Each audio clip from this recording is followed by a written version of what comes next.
Hey Pitmasters, what is up? Today we're going to find out if it's a good idea to brine your steak.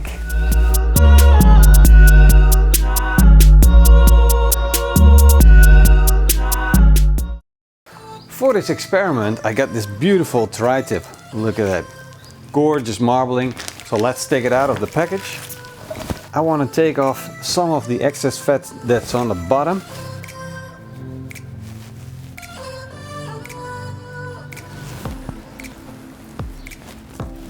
So this is what your tri-tip should look like. The meat is well exposed and there's enough fat and marbling in there to give us that beef flavor. So don't worry about cutting it all off. Besides, on this side we still have enough fat for this steak to taste really good. What we're going to do now is cut these up into two parts. The one that we're going to brine and the one that we're not going to brine. Now, this tri-tip has three sections. One is where the fibers run in this direction. The other one is where the fibers run in this direction, and then finally the tip that runs in this direction.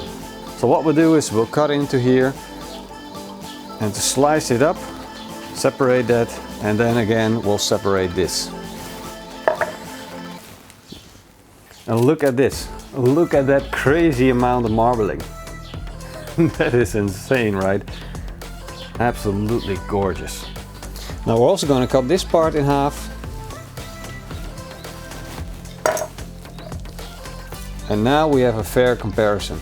Now we're not throwing away all that fat, we're keeping it. If we have a great dish or we need some fat to grease up a pan, this is absolutely perfect. So either you throw it into your fridge or your freezer so you can keep it for your next cook, or use it in this recipe. I'm going to make an easy brine for this recipe. I have 2 liters of water and a palmful of salt. Let's put the salt in there, stir it around. We'll put these cuts in and you got to make sure they're completely submerged. Now we'll put this in the fridge and start working on our recipe in 2 hours. We put some Kamado Joe Big Block in our grill, fired it up and set it up for a direct and indirect zone. We set up the heat deflector in the back. This will protect the meat, and we'll have our indirect zone, and on this side we have the grill grate at a low position where we can actually sear our meat. We'll run our grill at a temperature of 180 degrees Celsius. Now back to our meat. This is the meat that we didn't brine. Nice bright red, actually still the same. And these are the cuts that we brined. Look, they turned almost white. So we'll pat these dry with a paper towel. And of course we're not going to put these steaks on a grill like this. We want a rub to go with them. What we're going to do is create our own rub. We're going to start with our base of salt. And a little black pepper. Of course I'm not going to grind it by hand. We got a coffee mill to do the work for me.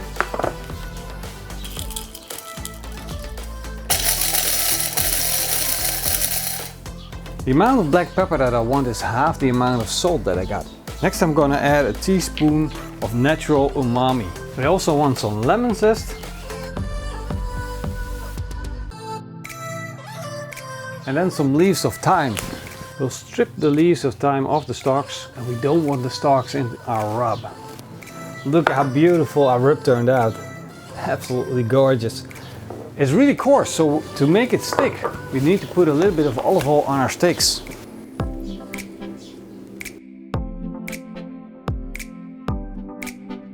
Our grill is up to temperature, let's put them on. We'll start with indirect heat. I also want to sprinkle on a little bit of salt on the fat cap, just to make it easier to crispen up. Let's close the lid and we'll come back when we reach our desired core temperature. To go with our steak, we're going to make a beautiful tapenade, and the base is going to be roquefort, a hard blue cheese with a mean punch. We're also going to add rucola, and that's going to add a real peppery flavor. So let's get started. As a base we want to start with our rucola, so we'll put that in. It's really tough to grind and we're going to need some time to grind it. To help it move around, we're going to add a little bit of olive oil and then we'll start grinding it. Look at that, coarse grind, and it's ready for the rest of the ingredients. So let's add the garlic. 1 clove will do. Just chop off the bottom and in it goes. We'll also add a shallot. Take off the skin and add it to the tapenade, and pine tree nuts. And finally we'll add a roquefort. Wow, that smell. Just want to give this a quick try. Whoa. Real powerful stuff. So we'll put around half of it into our tapenade. Then the juice of half a lemon. Now let's start grinding. Now here comes my favorite part, the taste test.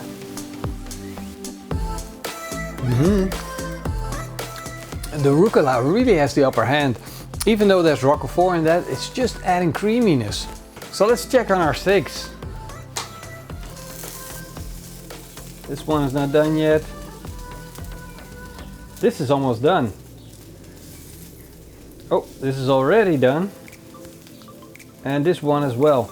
So we can see the ones that we brine, they're almost done. I'm going to roast them over direct heat and just give them that little sear.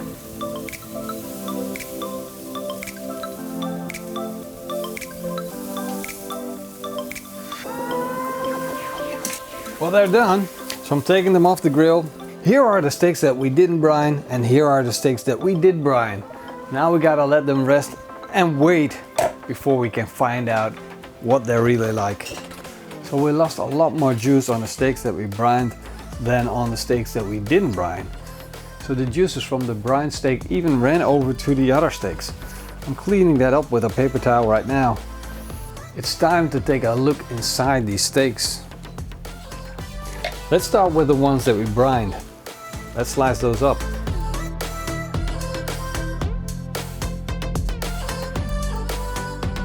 Now let's slice up the steaks that we didn't brine.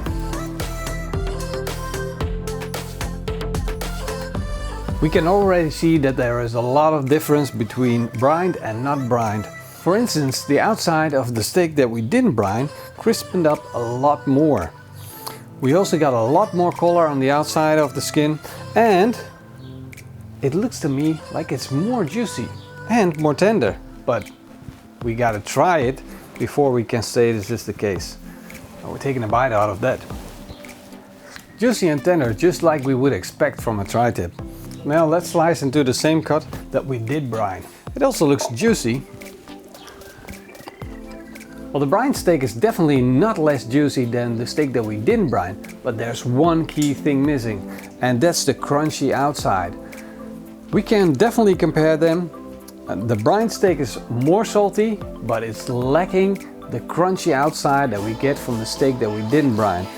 If you ask me my personal preference, I definitely would never brine my steak. I would go for the non-brine steak. Let's plate it all up and make a beautiful dish out of this.